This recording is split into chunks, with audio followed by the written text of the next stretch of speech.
apparently today it was snowing ever the slightest, although you wouldn't be able to notice it. It said it's actually supposed to snow within this coming week anyways.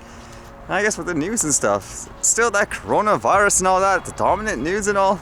I thought this was kind of a neat read today, kind of fun, something different too. Everybody usually goes to the park with their dogs, huh?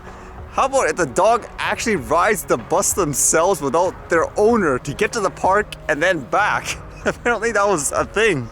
So the way the story goes, apparently there's a dog owner who usually brought their dog to the park, but apparently, I guess one day the dog got a little impatient because the owner, I guess, smoked cigarettes or something, so the dog would have to wait for the owner to finish before they can get on the bus. And so one day the dog just decided to get on the bus and go.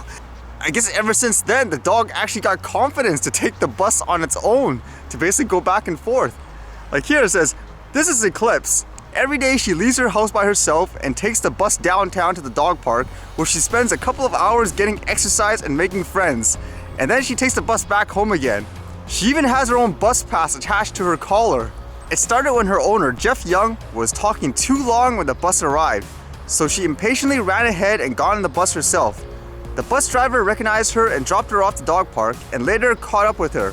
After several more trips herself, Jess started letting her go on her own, and she always comes back home a couple of hours later. All of the bus drivers know her, and she makes them smile. Many of the regular passengers enjoy seeing her every day and will often sit down next to her.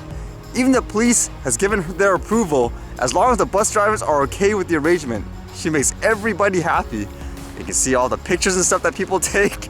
Basically, the dog just going, sitting down, people just petting it, I suppose, having like a ticket on its collar.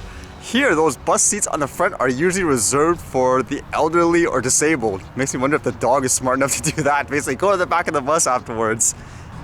One little thing, and I guess just to mention that saying police officers give their blessing and stuff, it probably violates like so many different, I guess, various laws that they have in place for stuff like that. Like maybe things like, hey, it's off leash.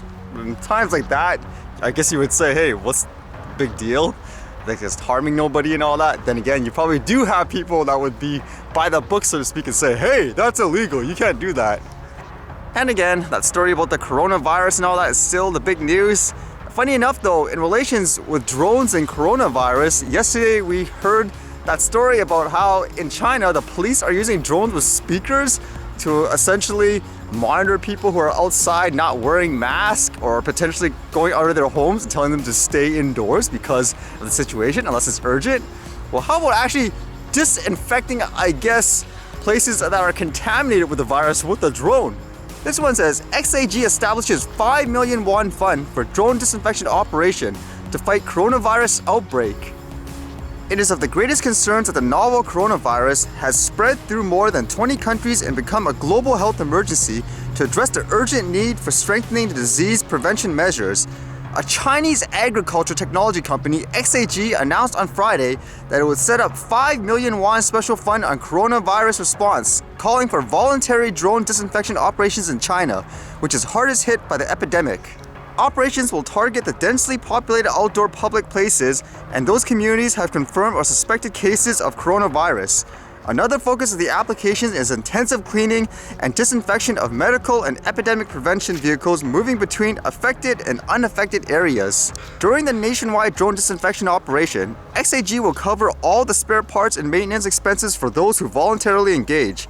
Also, strict qualification approval and standard operating procedures are implemented to ensure safety and legitimacy. Disinfecting actions would be taken under the permission of Center for Disease Control and Prevention and relevant government authorities. It's kind of funny in that sense, I guess, saying they have to make sure it's approved, otherwise I guess you could think of the other way around. People will use it in a bad way, so to speak. And yeah, when they say agricultures and stuff like that, that's what they mean, those big huge drones. As you can see in the picture from the drones that I guess they sell and all that, it's those big ones that normally go through crop fields, spraying things, I guess, like bug pesticides and all that. So yeah, I imagine using that on, I guess, like they say, villages to disinfect the place and all that.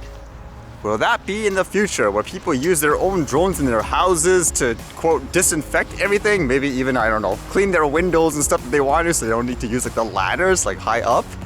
As well, it just brings up the point too, just of all that legality and stuff. Should a regular person be able to do stuff like that as well, or should they be required to go through all this strict licensing and all that? If it's just on, like, for example, their personal property.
Alright, see you guys later.